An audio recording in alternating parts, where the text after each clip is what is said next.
This podcast is brought to you by the Association for Child and Adolescent Mental Health, ACAM for short.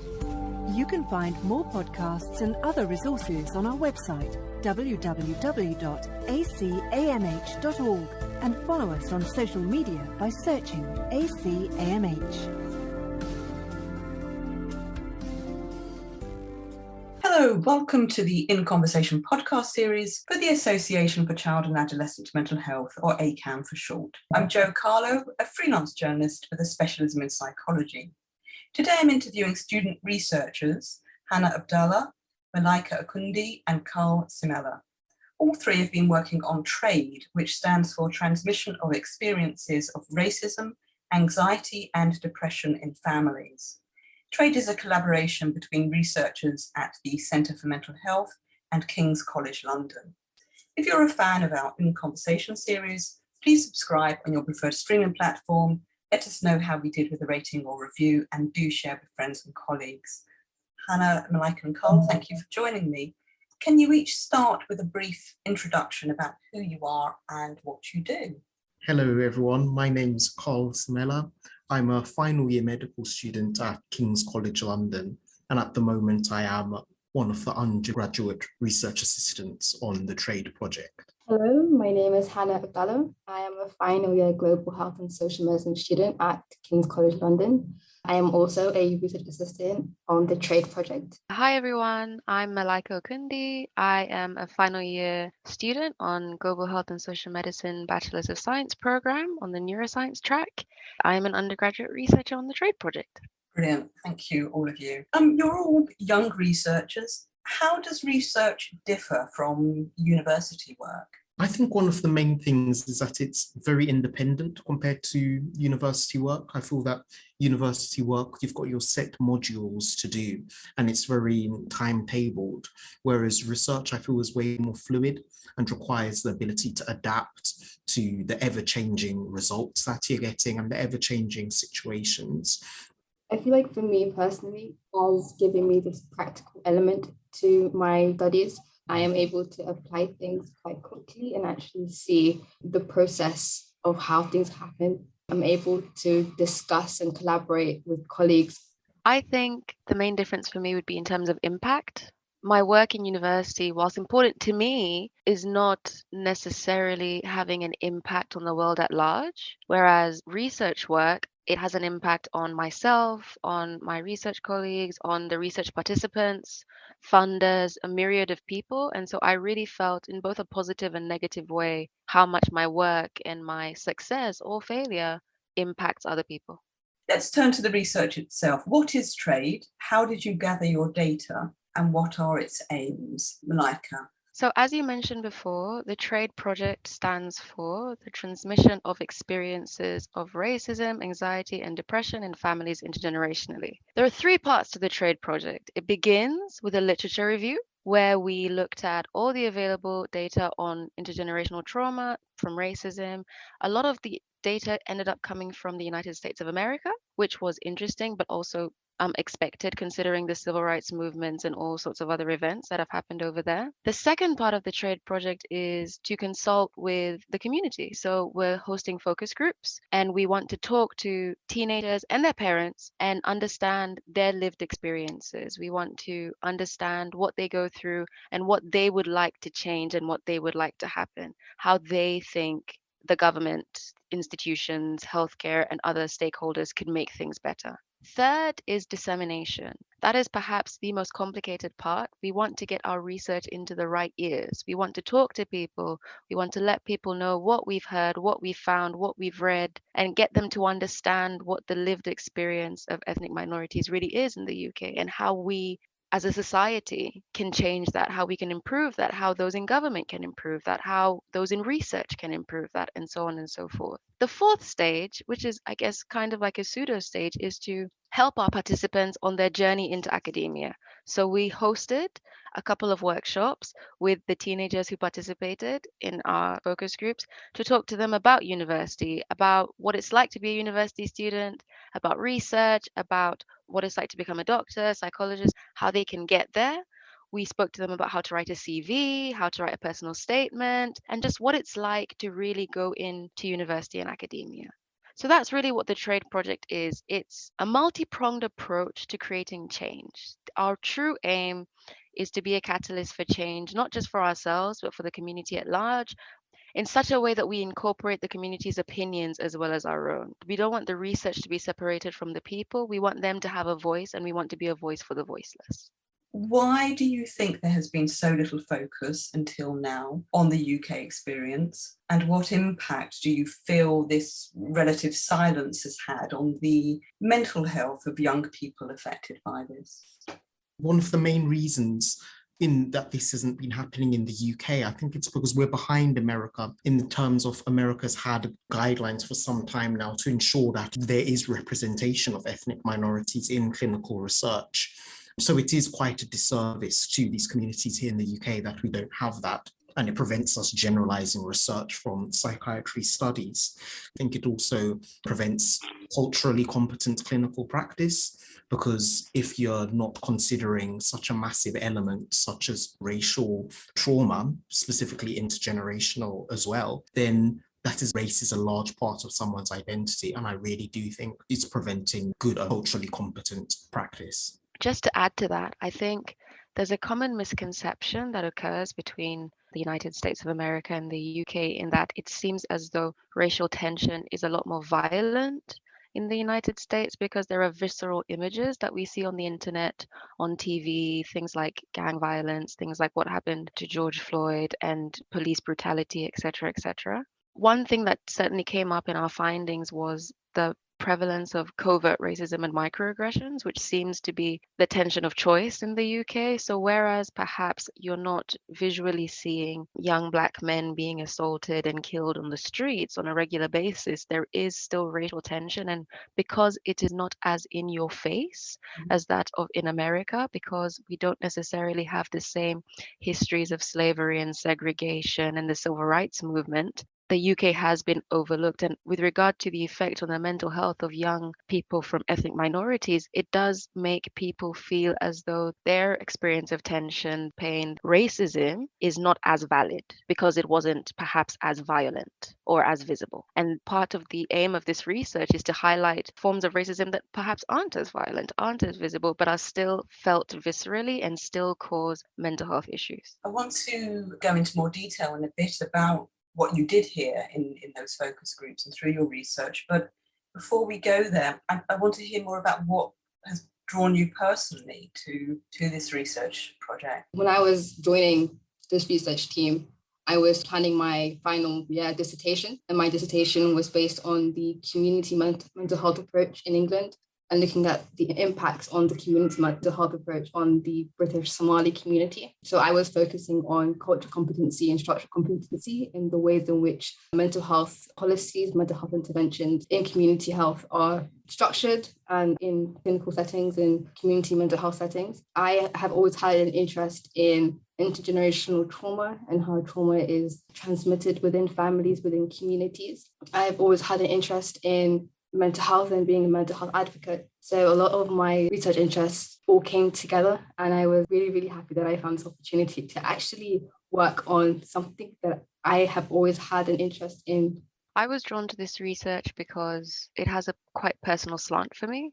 I am a young Black woman in London, and I wanted to be able to help people like me, to make a difference with people like me. I think I was also drawn to the project because I have had little experience with people of color in academia. And so I was attracted to the experience of getting to work with people who were PhDs, postdocs, who were doing masters, who were people of color, who have had my experience and have gone on to excel and be great in academia. Absolutely, absolutely. Yeah, I agree with everything that Malaika and Hannah have said. And for me, I was drawn to the project for several reasons as well, mainly because this is such a pertinent and underserved research area, particularly that underrepresentation of ethnic minorities in all areas of clinical research, but particularly in mental health research. it's something that really needs to be rectified. So that's one thing that really drew me to this project. And also personally speaking, as a second generation immigrant, I'm also aware of the terrible effects that racial discrimination can have on racialized groups in the UK. So this really motivated me to make a difference and get involved with such a project that is catering to these communities. And then also, as a medical student for my psychiatry placements, I've developed an interest in the impact of negative race-related experiences on mental health. And I've also learned about the very unfortunate statistics that Black men, for example, have higher incidence and risk of psychotic disorders and have poorer mental health outcomes. So the trade project really appealed to me because it's a way that we can perhaps uncover some of the mechanisms underlying this. In the course of your research, you met with parents and teenagers to talk through their experiences. What were the key findings? What stood out for you? As every movie predicts, teenagers and parents are quite at odds. They don't necessarily seem to have an understanding of each other at all times. And yet, despite the differing opinions, there was a collective hope in that the teenagers were the future and that the young people would make things better. Across the different ethnicities that were present in the participants in our study, the experiences were strikingly similar. No matter where you came from, the experiences of isolation, being made to feel less than, of being asked to take up less space, etc., were the same.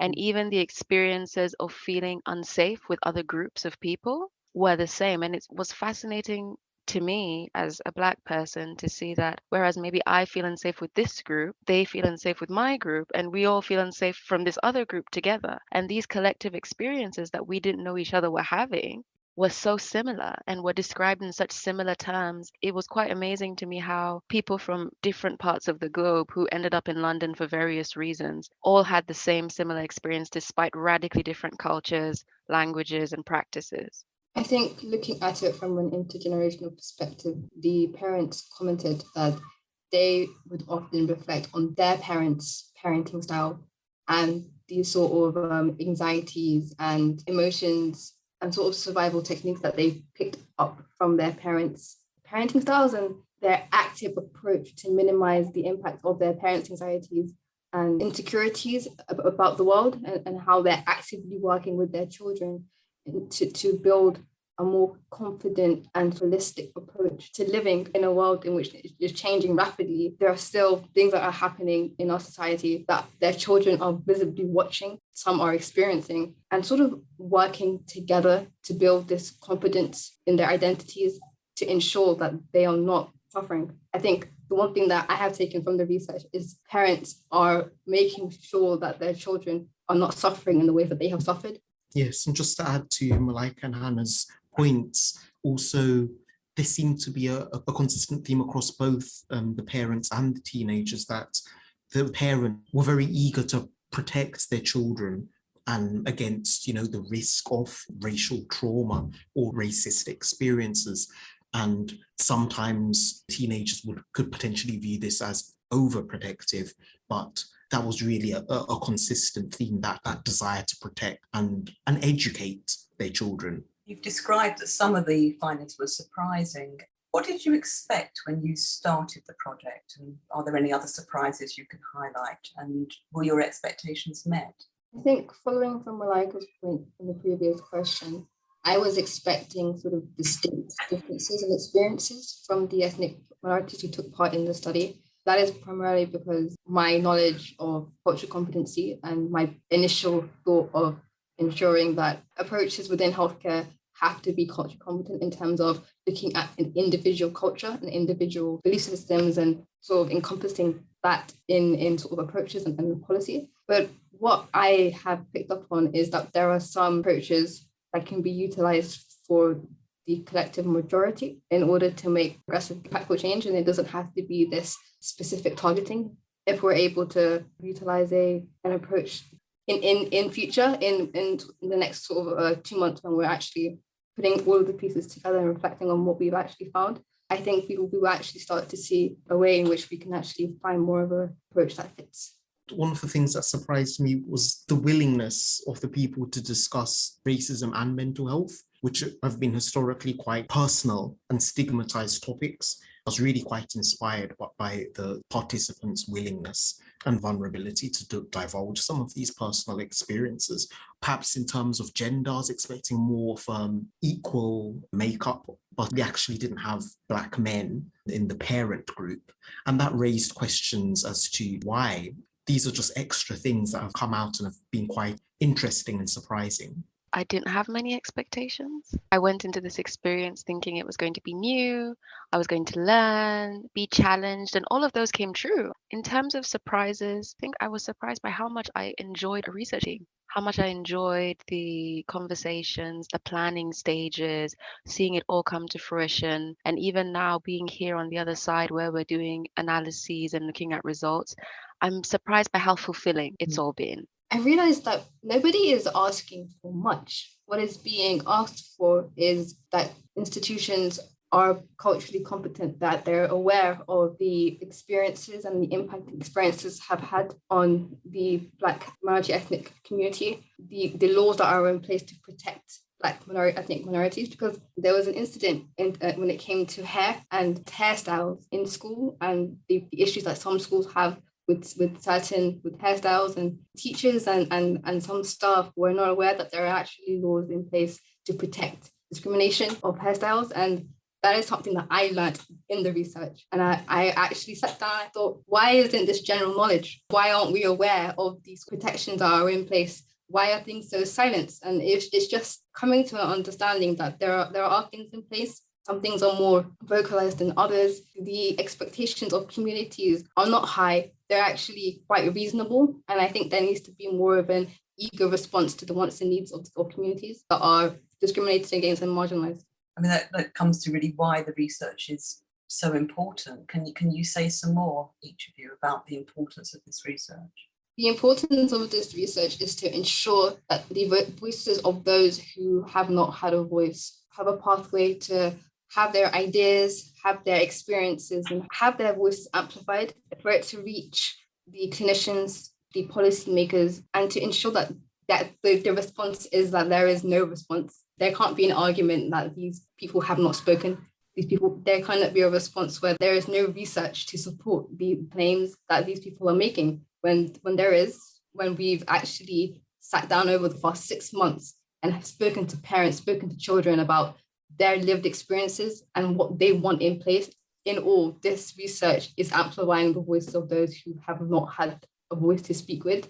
And if they did have the voice to speak with, they were shut down. There is no coming back from this. This report will actually demonstrate that there is a need for a more proactive and eager response from those in charge. I also think that another reason why this is so important is just to try and create a more level playing field and try and reduce the mental health disparities that exist between different ethnic groups. So firstly, to understand, is intergenerational trauma a factor in this? And then if it is, this is something that we can target to help reduce these disparities. And as Hannah's said so wonderfully, just to really give these people a voice. I couldn't agree more. The purpose of the trade project is to give a voice to the voiceless. I mean, it can't be overstated how important the research is, because often policy, healthcare, etc., looks at a very statistical cost of things, of numbers and metrics, etc. But we're trying to focus on the human cost, because there are really human lives at stake and human experiences. I mean, anxiety, depression, they do affect your life in ways that can't be overstated. It makes life so much more difficult when those are transmitted intergenerationally because of things you can't control, because of something as simple as your skin color, your accent, which part of the city you grew up in, and so on and so forth. These small things, such as walking into a store and not being followed around by a security guard, it seems so minimal. But when that is your daily life, when every day is mitigated by, will I be approached by policemen today? Will I be seen as this? If I wear this outfit, will I seem less than? Will I be too loud? And so on and so forth. The toll it takes is immeasurable. That needs to be recognized. It needs to be changed. And what's the timescale on it? When will it be disseminated? So we have a public engagement event coming up on the 23rd of July, where we will talk about our results. We do have a couple of workshops. There will be some poster presentations. We are aiming to write a paper, and we're in the process of that. We are in the thematic analysis stage of the research, and there are some really good insights coming out. We are active on Twitter, Instagram, and other places. And so there are places to see our research and see our results, and we will definitely keep ACAM posted. What have you learned from the project, and what have you learned from each other? The different ways of working, because, when you bring together so many different people from different backgrounds, with different personalities, different strengths and weaknesses, I think it really does lend itself to fantastic teamwork. You learn different ways, you pick up new ways of thinking even that can really benefit you in the future. I think also in terms of teamwork skills, really learned how to listen and to also to receive good constructive feedback. I think that's really something that's been really good on a personal level from this project. Particularly from the project itself, I've also learned qualitative research. Actually learning thematic analyses and qualitative research has been really very interesting and be good for the future as well. Couldn't agree more with Carl. I think one of my biggest takeaways has been the ability to receive constructive criticism well. I think we've been really lucky in that the leaders of this research project are really great at giving constructive criticism, but also doing it in such a way that we left learning and not being wounded. I've really learned what it looks like to be a good leader. I've learned from Yasmin and Tolu what it looks like, how to delegate tasks, how to work well in a group of different people with different schedules, with different backgrounds and priorities. I've learned how to be more compassionate to people. I think my experience with the focus groups and participant groups really opened to my eyes that people everywhere are going through things, and you never know what happened in someone's day. It really awakened my empathy. I think from a research standpoint, like Carl, I was mostly focused on quantitative research methods prior to this project. So seeing the qualitative side of research was daunting at first, but has been really interesting. I think I previously would shy away from interviews and focus groups. I much preferred questionnaires and like looking at things using graphs and numbers, etc. But the kind of data that comes out from focus groups is really rich, vivid, and it really describes people's experiences in ways that a questionnaire is not quite able to. And it's been quite a treat being able to see the opposite side of research to what I'm used to. It's been quite a large learning experience. It has taken up half of my academic year. It's something that I have been willing to learn throughout the entire process. I'm actually quite familiar with qualitative sides of the research. So I wasn't learning new things per se. It was more, I was learning how to improve and adapt my skill set to this new data set, learning how to actually work in a group doing thematic analysis, because I'm so used to doing things quite independently when it comes to research. So actually allowing myself to take a step back and actually hear what my teammates are saying, what Yasmin and Tolu think, and actually learning that it's quite a reflexive process and it takes time for you to actually come to a conclusion, and a conclusion that has been thought out and actually been well understood rather than it coming from your own perspective. So it's been quite enlightening. I've enjoyed the whole process. What advice would you give to other students embarking on their first research project? My best piece of advice would be ask questions. Be inquisitive, be curious. If you don't know, ask. And yes, at times for myself that was difficult and I had to work up the confidence to sort of get over my natural shyness. But I think you learn so much more by being open about what you don't know and what you do know. You never know by sharing one tidbit of information that, wow, it may open a door for you. I think also go for those opportunities. I found this opportunity through an email. I honestly wasn't expecting much from it when I applied because I felt like I was quite underqualified. But here I am now on a podcast with ACAM. And so I think take those chances, take those leaps and ask as many questions as you can. I think my advice would be, it's okay if you don't understand, and it's okay if you get things wrong. You getting the opportunity means that they see the potential in you. So please take every moment to learn, take every moment to be inquisitive. This is a learning process. This is research. So take the time you need, give yourself the leeway to get things wrong. And it's okay because you will have a supportive team. You will have those in management to help you understand. So take the opportunity and learn from it. Yes, absolutely. I think that's fantastic advice from everyone.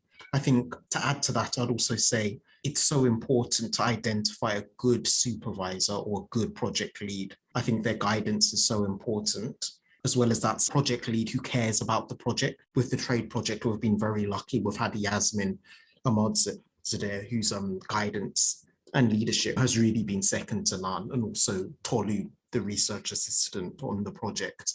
They've both really led us well, and they've really offered us a lot of support. I think that's really fantastic when you're embarking on your first research project. It really, really does help you a lot.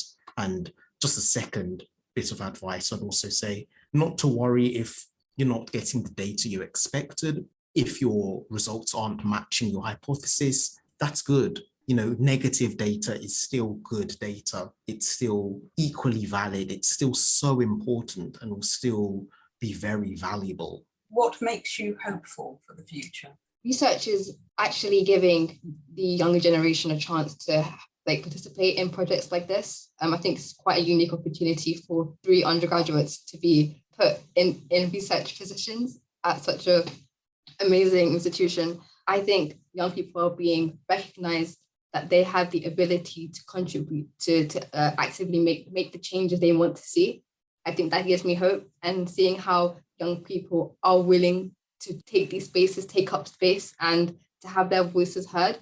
So I'm looking forward to what the next few years brings. I'm hopeful that more research like this will be done, and our work has highlighted many areas that need more work. As I mentioned earlier, we didn't really have any Black men in our participants in the parents group. So that would be very interesting in the future to focus on Black men.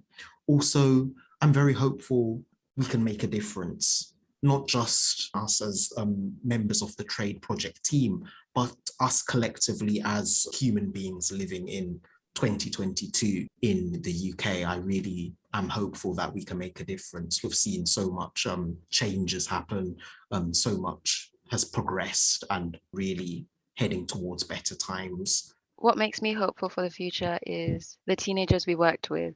We did a couple of workshops talking to them about academia and how to get into research and how to get into university and so on and so forth. And their enthusiasm for research, their enthusiasm for university to go on, they gave me hope for the future, that in the future there'll be more people that look like me in these kind of roles and positions in academia, as postdocs, as professors, as associate researchers, and so on and so forth, as there are a bunch of people coming after me who are enthusiastic and who are going to go far. Finally, what is your takeaway message for those listening to our conversation? I think my takeaway would be for any other early career researchers, any students, any people even looking to go into university, take that chance. Apply for that job. You never know. And one day, that leap of faith that you took may pay off into something that you could have never imagined.